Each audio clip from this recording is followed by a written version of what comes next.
Sous les eaux sombres du Loch, quelque chose attend. Depuis des siècles, les murmures glissent comme un souffle sur les rives du Loch Ness. Certains disent qu'un grand secret hante ses profondeurs. Un monstre si ancien, si énigmatique, que les mots mêmes des anciens textes en parlent avec une crainte mêlée d'admiration. Ce récit n'est pas seulement une enquête, c'est une plongée dans le temps, dans l'ombre et le mystère.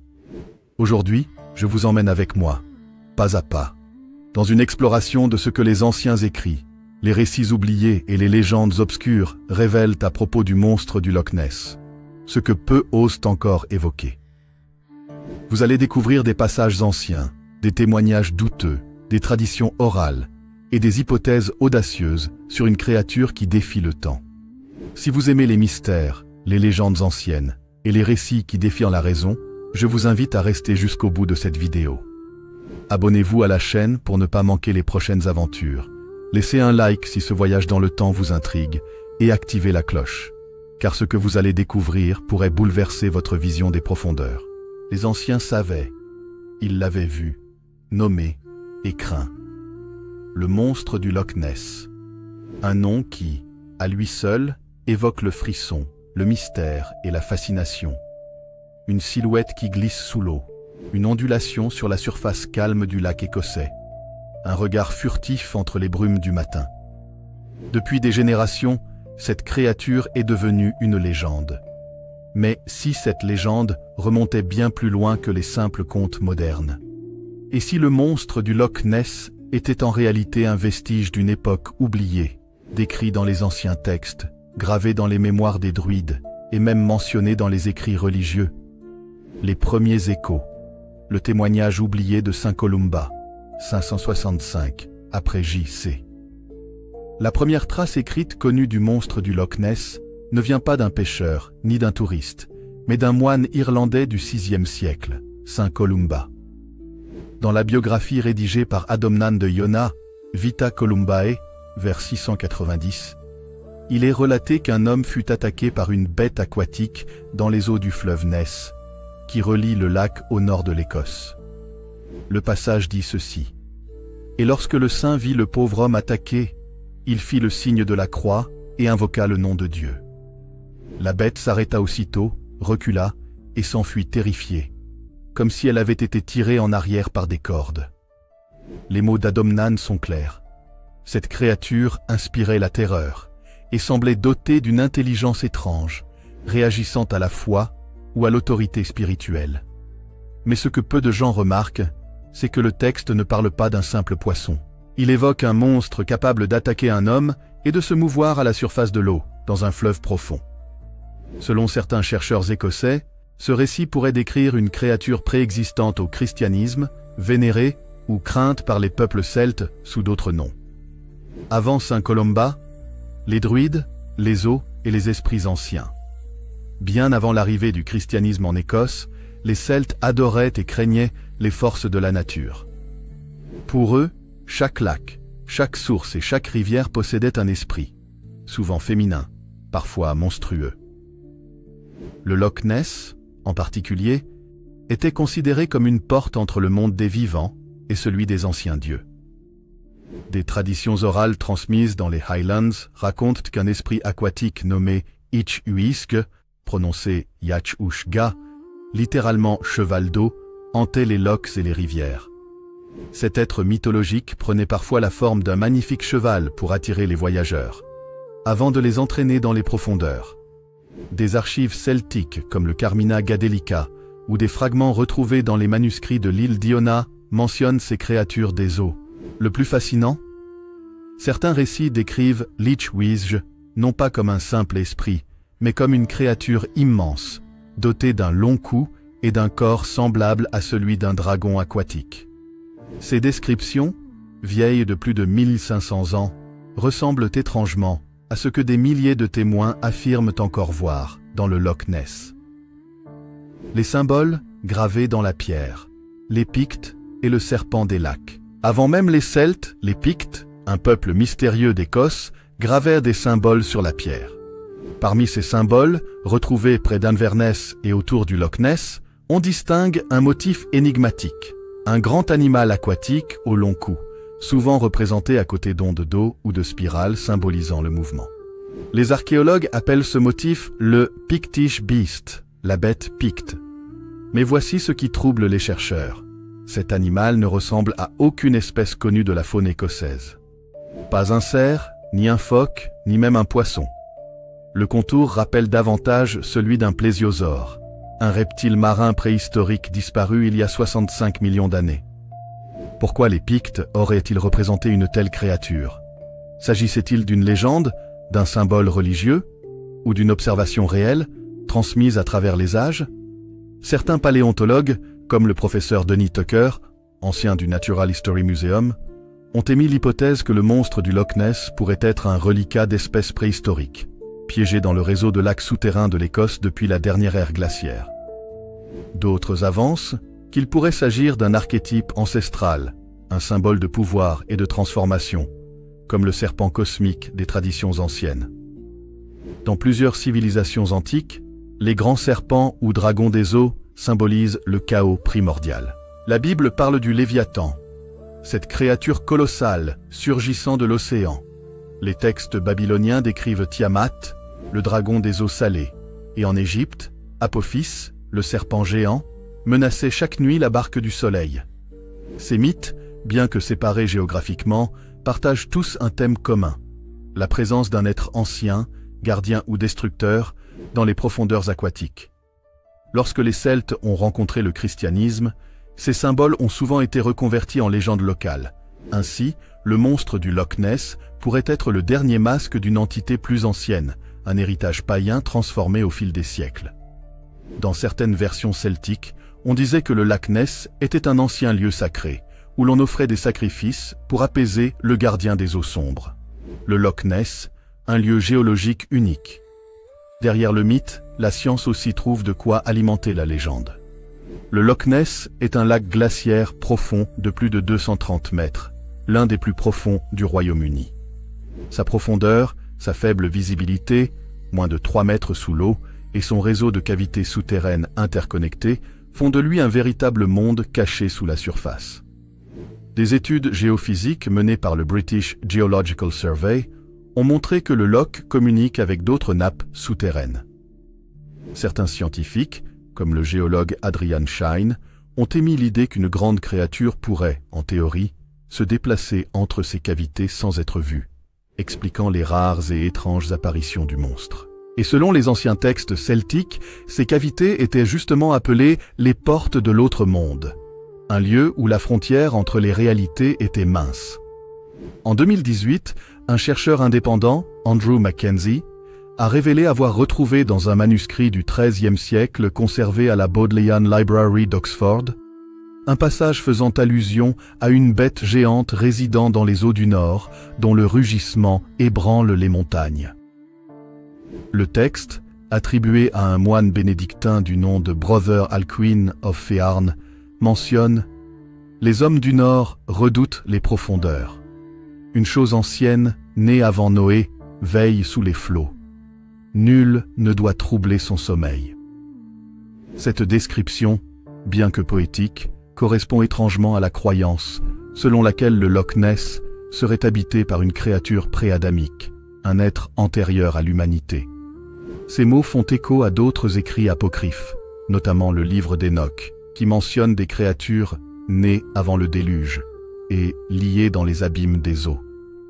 Et si, au fond, le monstre du Loch Ness n'était pas une invention moderne, mais le souvenir résiduel d'une créature qui a réellement existé? Un souvenir transmis par les Pictes, symbolisé dans la pierre, repris par les druides dans leurs chants, transformé par les moines en démons bibliques, puis ravivé dans l'ère moderne par la curiosité et la peur. Les anciens textes ne mentent pas tous. Parfois, ils codent ce qu'ils ne peuvent nommer. Et le Loch Ness semble bien être un lieu de mémoire, où se superposent les mythes du Léviathan, de Lich Uige et du serpent picte. Source principale, Vita Columbae, Adomnan of Iona, vers 690. Carmina Gadelica, Alexander Carmichael, 1890, Bodleian Library Manuscript, 1345.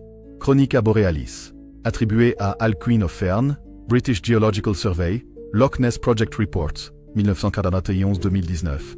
Pictish Symbol Stones Database, University of Aberdeen. Book of Enoch. Traductions éthiopiennes anciennes. Ce n'est pas parce qu'on ne voit pas quelque chose qu'il n'existe pas. Proverbe écossais. Sous les eaux sombres et silencieuses du Loch Ness, des générations d'hommes ont posé leurs regards, leurs caméras et leurs espoirs. Mais chaque fois que la brume se lève, chaque fois qu'une ombre glisse sous la surface, une même question renaît. Et si la légende disait vrai? Tout commence au printemps 1933, sur une route nouvellement construite longeant le Loch Ness. Une femme, Aldi Mackay, rapporte avoir vu une bête énorme, ondulant et s'enfonçant dans l'eau comme une baleine. Son témoignage est publié dans le Inverness Courier sous le titre « Étrange spectacle sur le Loch Ness ». Ce simple article enflamme l'imagination du public. Dès lors, des centaines de témoins affirment voir le monstre. Des journalistes, des chasseurs, des photographes, tous convergent vers ce lac devenu légendaire. Mais ce qui transforma le mythe en phénomène mondial, c'est une photo. La photo du chirurgien, une preuve ou une tromperie? Le 19 avril 1934, le Daily Mail publie une photo qui allait faire le tour du monde. Une silhouette sombre, serpentant à la surface du loch. On l'appela la photo du chirurgien, car elle fut prise par le docteur Robert Kenneth Wilson, un médecin londonien réputé. L'image montrait une tête et un long cou émergeant de l'eau, le portrait parfait du monstre. Des millions de personnes furent convaincues. Nessie existait. Pendant près de 60 ans, cette photo fut considérée comme l'une des plus grandes preuves de la cryptozoologie moderne. Jusqu'à ce qu'en 1994, une révélation bouleverse tout. Un homme du nom de Christian Sperling, alors âgé de 90 ans, avoua qu'il s'agissait d'un canular. Selon lui, son beau-père, Marmaduke Wetherell, chasseur engagé par le Daily Mail, avait fabriqué un petit sous-marin jouet sur lequel il avait fixé une tête de monstre sculptée. Wilson, chirurgien et ami de la famille, aurait simplement prêté son nom pour donner de la crédibilité à la photo. Mais certains chercheurs, comme l'expert en imagerie Gordon Holmes, ont depuis analysé la photo originale et noté que les proportions ne correspondaient pas à un simple jouet. L'objet photographié semblait mesurer plus de 2 mètres. Alors, tromperie ou dissimulation partielle? Des témoignages troublants. Depuis les années 1930, plus de 1400 témoignages officiels ont été enregistrés autour du Loch Ness. Des pêcheurs, des policiers, des touristes et même des scientifiques en mission. Certains sont flous, d'autres précis, presque dérangeants. 1938. Un couple affirme avoir vu une créature d'environ 9 mètres de long, avec un cou de cygne, sortir brièvement de l'eau avant de replonger. 1951. L'ingénieur Lachlan Stewart photographie 3 bosses sur la surface du loch, formant une ligne sinueuse. 1960. Tim Dinsdale filme une silhouette sombre traversant le lac à grande vitesse. Des analyses de la Royal Air Force révéleront plus tard que l'objet se déplaçait de manière autonome, sans vague de bateaux visibles. 2007. Gordon Holmes, un technicien, capture une vidéo haute définition montrant un objet noir se mouvant rapidement sous l'eau. Les experts du BBC Natural History Unit admettent « Nous ne pouvons pas déterminer ce que c'est ». Les sceptiques parlent d'illusions d'optique, de vagues, de troncs d'arbres ou de phoques. Mais comment expliquer la cohérence des descriptions à travers les décennies et les siècles? Toujours le même schéma. Long cou, dos ondulant, mouvement fluide, absence de bruit. À partir des années 1960, la science se mêle au mystère. Des équipes de chercheurs, armés de sonars et de caméras sous-marines, commencent à sonder les profondeurs du loch. En 1968, l'équipe du Loch Ness Investigation Bureau capte un échosonar à 200 mètres de profondeur. Un grand objet en mouvement, de dimensions inhabituelles, se déplaçant indépendamment du fond du lac. En 1972, une expédition dirigée par le professeur Roy McCall de l'Université de Chicago filme sous l'eau une masse indéterminée ressemblant à une nageoire. Les négatifs furent analysés par le National Geographic Society qui conclut « L'objet semble organique, mais non identifiable ». En 1987, Lors de l'opération Deep Scan, 24 bateaux équipés de sonars de haute technologie scannent simultanément le lac. Résultat, 3 cibles mouvantes détectées à différentes profondeurs, trop grandes pour être des poissons ou des phoques. Adrian Shine, chef du projet, admettra « Nous avons capté quelque chose. Pas une bête de conte, mais quelque chose de réel. » Et encore plus troublant, en 2011, une image sonar prise par un capitaine de bateau touristique montre une forme longue de 10 mètres se déplaçant lentement sous la surface. Même la BBC et la NASA ont validé la cohérence de la lecture des données. La science gêne la science, ADN et résultats troublants. En 2019, une équipe dirigée par le professeur Neil Gemmell de l'Université d'Otago, Nouvelle-Zélande, réalise la première analyse complète de l'ADN environnemental du Loch Ness. L'objectif, identifier toutes les formes de vie présentes dans le lac à partir de simples échantillons d'eau. Les résultats sont fascinants. Pas de traces d'ADN de grands reptiles, pas de sturgeons, ni de phoques, ni d'animaux inconnus, mais une énorme quantité d'ADN d'anguilles. Les scientifiques concluent prudemment: il est possible que le monstre du Loch Ness soit, en réalité, une anguille géante. Pourtant, même cette explication laisse perplexe. Aucune anguille n'a jamais atteint des tailles supérieures à 3 mètres dans le Loch Ness.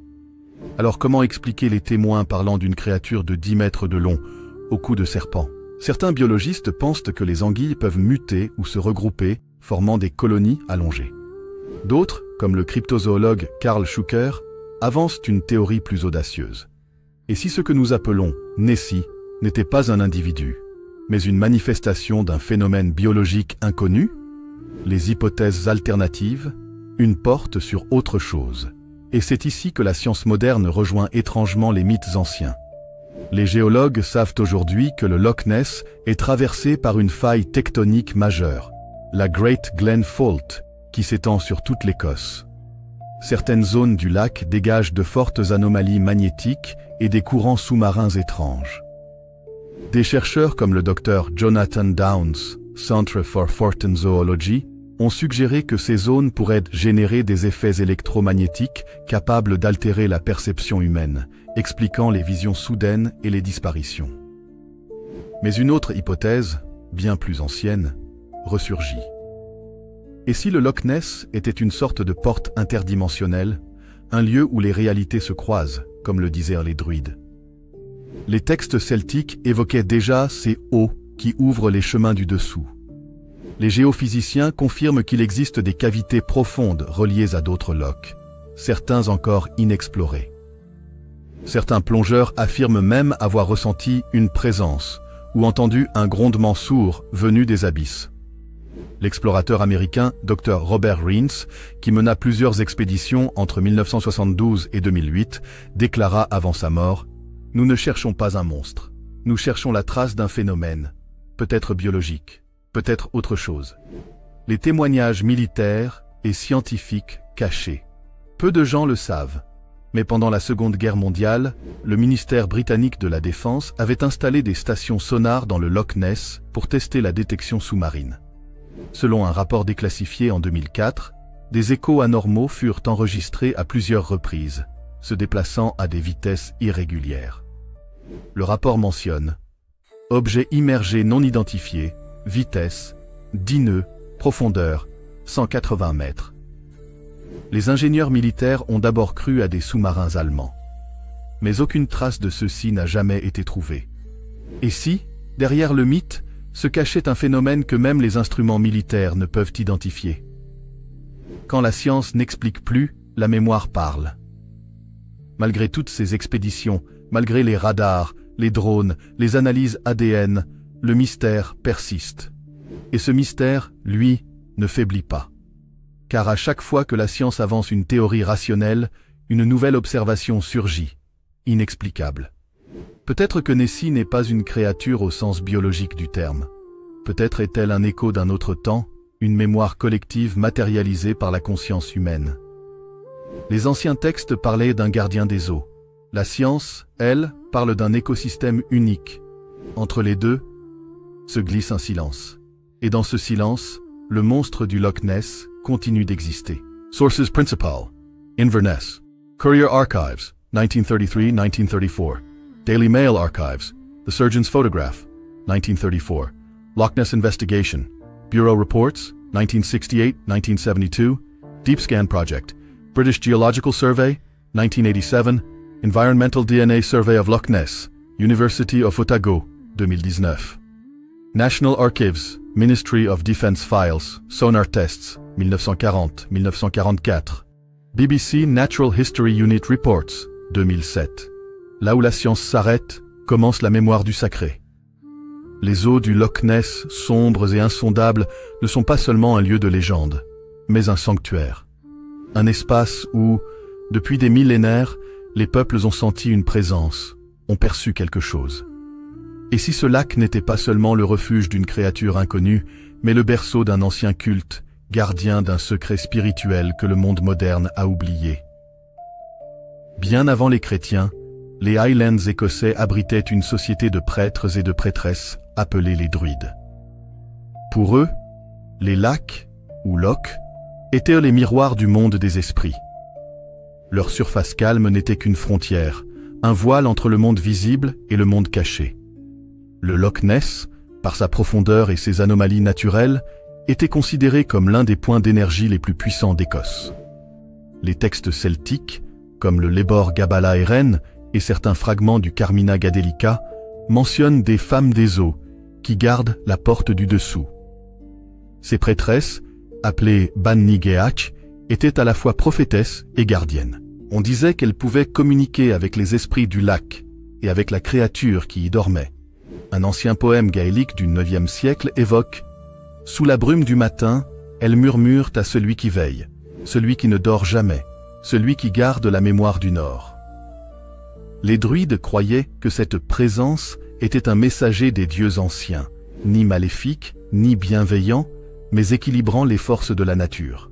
Chaque année, au solstice d'été, des offrandes de miel, d'orge et de fer étaient jetées dans le loch pour apaiser le gardien et s'assurer que les eaux restent calmes. Les alignements sacrés et le mystère des pierres. Autour du Loch Ness, on retrouve plusieurs cercles mégalithiques et sites mystérieux, tels que Clavacairns et Corrimony. Ces structures datent de plus de 4000 ans. Or, selon des études récentes menées par l'Université d'Aberdeen, plusieurs de ces cercles s'alignent parfaitement avec le lac, et plus précisément avec son axe central. Des chercheurs en géoarchéologie ont observé que ces alignements correspondent à des points astronomiques précis. Les levées et couchers du soleil au solstice. Mais plus fascinant encore, au cœur de certains caires, on retrouve des gravures de serpents, de spirales et d'ondes aquatiques. Ces symboles sont typiquement associés à la régénération, au passage et à la mort initiatique. Le serpent, dans la tradition druidique, n'est pas un symbole du mal, mais de la connaissance cachée. Et si le monstre du Loch Ness, dans les esprits des anciens, incarnait ce serpent cosmique, gardien du savoir entre les mondes? Les archéologues hésitent à le dire ouvertement, mais certains fragments d'os d'animaux, cerfs, bovins, parfois humains, ont été retrouvés dans les tourbières environnantes, offerts aux eaux selon des rites sacrificiels. Ces rituels semblent viser à ouvrir un passage entre le monde terrestre et celui des esprits. Lorsque le christianisme s'est imposé dans les Highlands au VIe siècle, il n'a pas effacé les croyances anciennes. Il les a absorbées. Les moines venus d'Irlande, notamment ceux du monastère d'Iona, savaient que les habitants de la région vénéraient encore la bête des eaux. Pour convertir sans provoquer, ils ont transformé cette entité en un symbole du diable, vaincu par la croix de Saint Columba. Mais certaines copies du Vita Columbae, retrouvées à la bibliothèque de Cambridge, contiennent des ajouts marginaux écrits par des scribes anonymes. La bête obéit non à la peur, mais à la parole juste, car elle garde ce qui ne doit pas être réveillé. Ces lignes ne figurent pas dans la version officielle. Elles laissent entendre que le monstre du Loch Ness n'était pas perçu comme un démon, mais comme un gardien, veillant sur quelque chose d'enfoui, peut-être un secret interdit. Une autre mention, tirée d'un texte du XIIIe siècle intitulé Liber Aquarum, parle d'une entité dormante sous le lac, liée à un pacte ancien entre les hommes et les eaux. Selon l'auteur, ce pacte aurait été renouvelé tous les 500 ans par des rituels secrets menés par des moines des profondeurs. Les historiens jugent ce texte symbolique, mais plusieurs indices concordent. Chaque 5 siècles environ, de grandes observations du monstre ont été signalées.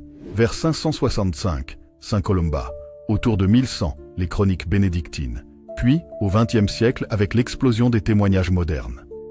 Coïncidence? Ou cycle rituel oublié? Aleister Crowley, le mage du Loch. Sautons dans le temps. Début du XXe siècle. Le célèbre occultiste britannique Aleister Crowley, surnommé The Great Beast, 666, achète une maison isolée au bord du Loch Ness, Boleskine House. Officiellement, il voulait un lieu tranquille pour méditer. Officieusement, il voulait ouvrir une porte. Dans son journal de Confessions, Crowley explique qu'il voulait y effectuer le rituel d'Abramélin, une cérémonie ésotérique visant à invoquer son saint ange gardien. Mais selon la tradition magique, ce rituel, s'il n'est pas mené à terme, libère des forces chaotiques dans l'environnement. Crowley dut quitter le lieu précipitamment, laissant le rituel inachevé.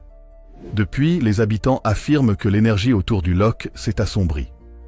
Certains témoins disent avoir vu des ombres gigantesques ou entendu des chants venus du lac les nuits de pleine lune. Et chose étrange, c'est peu après la période où Crowley vivait à Boleskine que les premières grandes observations de Nessie reprirent en 1933. Certains ésotéristes, comme Kenneth Grant, successeur de Crowley dans l'ordre de Typhon, ont écrit que ce que Crowley a réveillé au Loch Ness n'est pas un monstre de chair, mais une conscience, une entité ancienne liée à la Terre elle-même. Les lignes d'énergie et le culte de la Porte du Nord. Des géobiologues et chercheurs en phénomènes paranormaux affirment que le Loch Ness se situe sur une ligne tellurique majeure, un Dragon Line reliant Stonehenge, Iona et Skara Brae, Orkney. Ces lignes d'énergie, bien connues des druides, seraient des veines de la Terre où circulent les forces vitales. Le Loch Ness, selon cette vision, serait une porte du Nord, un point de croisement entre les flux énergétiques. C'est pourquoi tant de rituels anciens y ont été pratiqués. On croyait qu'ici, la communication entre les mondes était possible. Une légende raconte que les prêtres de l'ancien royaume de Dalriada venaient au Loch à la fin de leur formation pour regarder dans l'eau et voir leur vérité. Certains ne revenaient jamais. Les survivants devenaient des prophètes.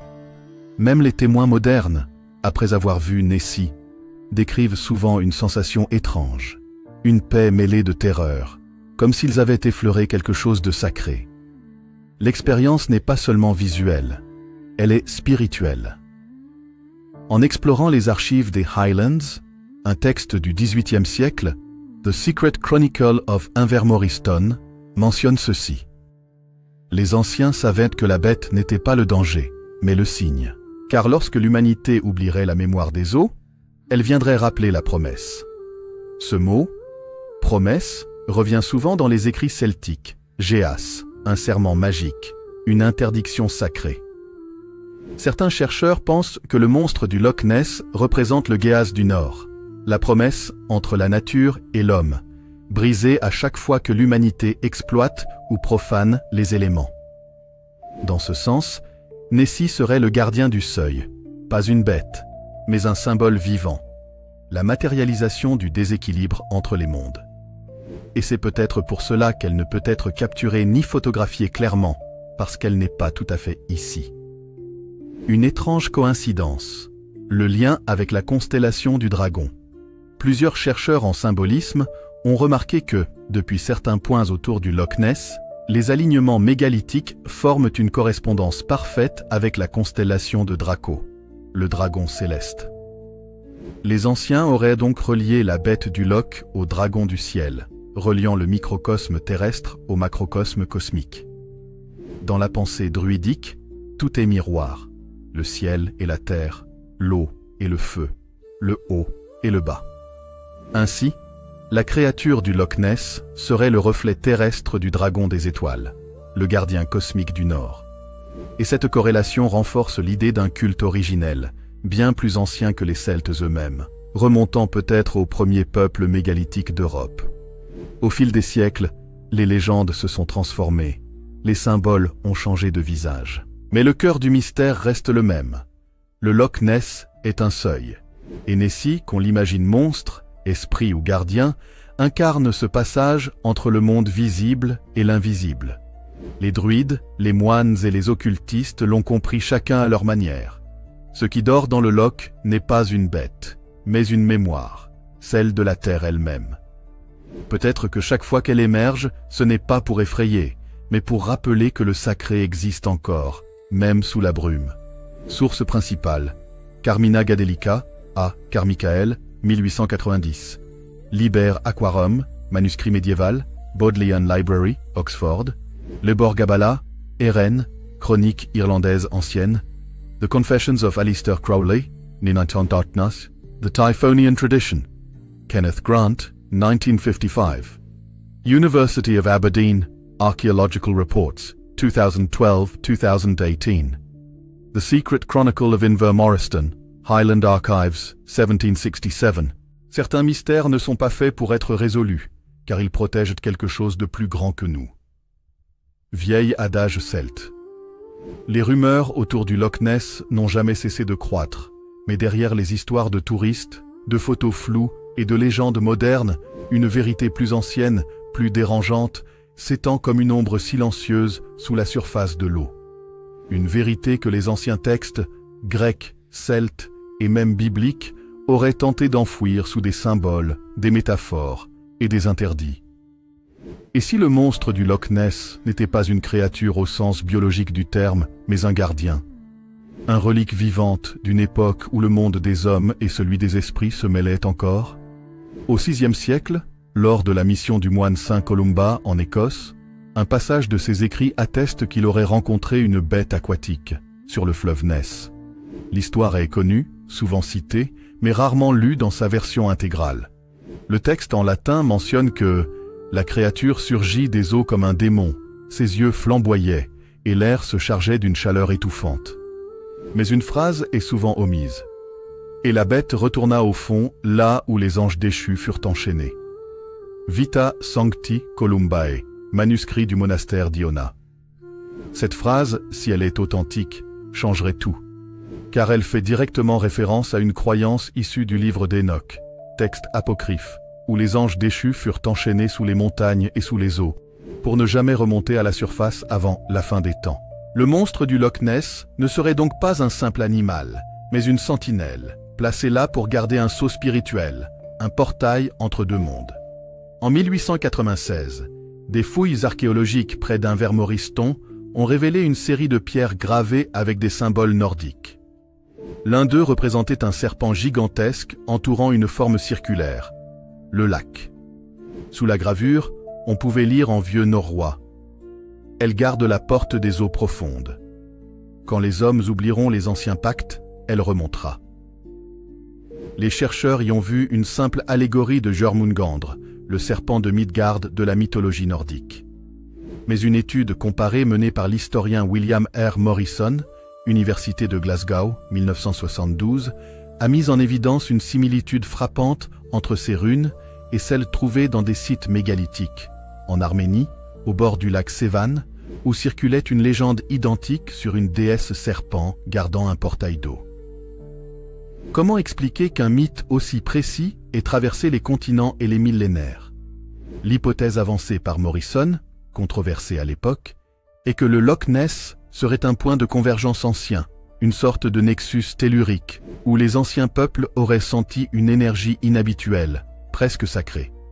Et si cette énergie avait été scellée volontairement par ceux qui en connaissaient le danger?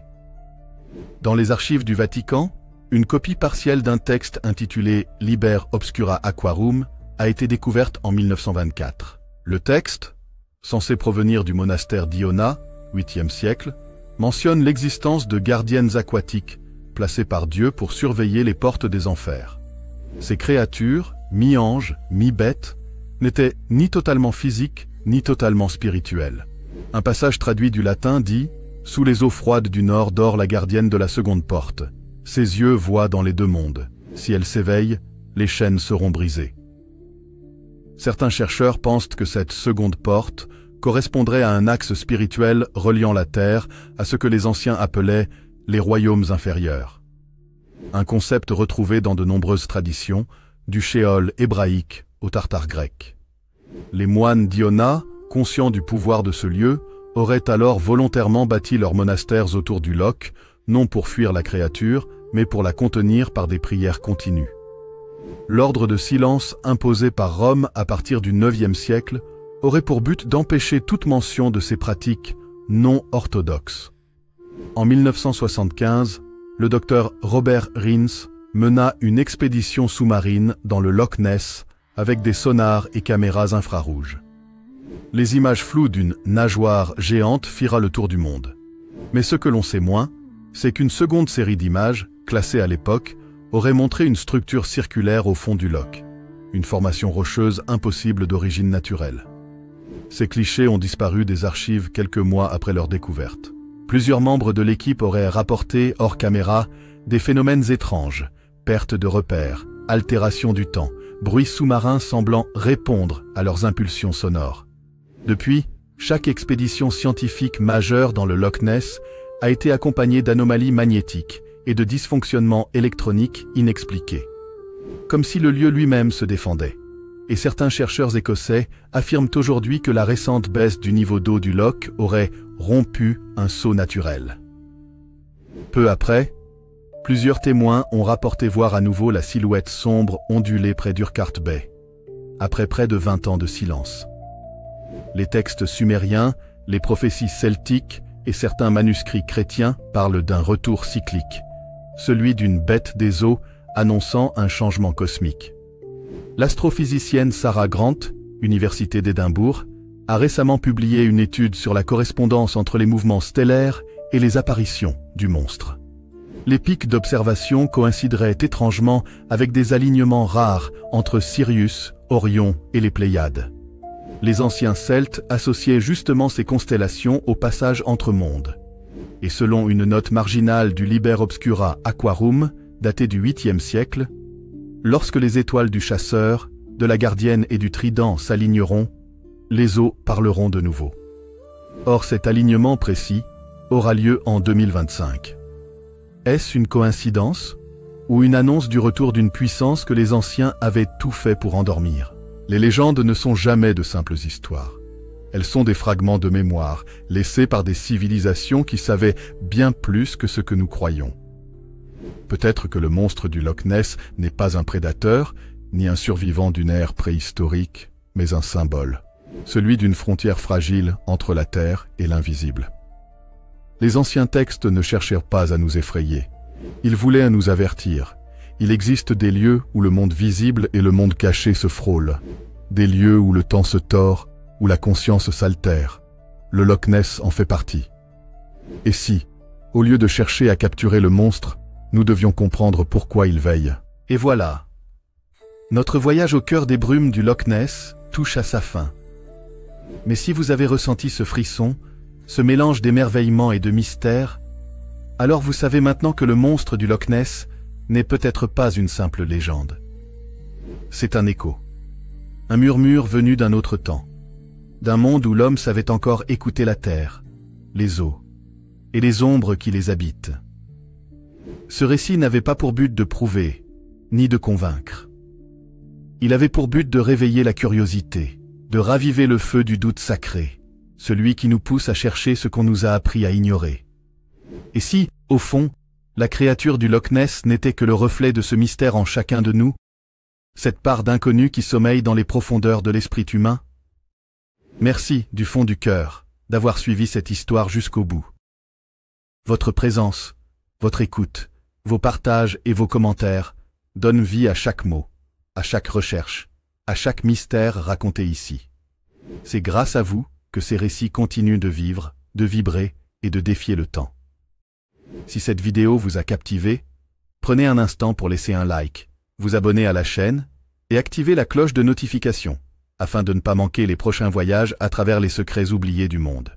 Chaque semaine, ensemble, nous levons un peu plus le voile sur l'invisible et parfois sur nous-mêmes. Et souvenez-vous toujours, certains monstres ne vivent pas dans les eaux. Ils vivent dans les légendes que nous refusons d'oublier. À très bientôt pour une nouvelle plongée dans l'inconnu.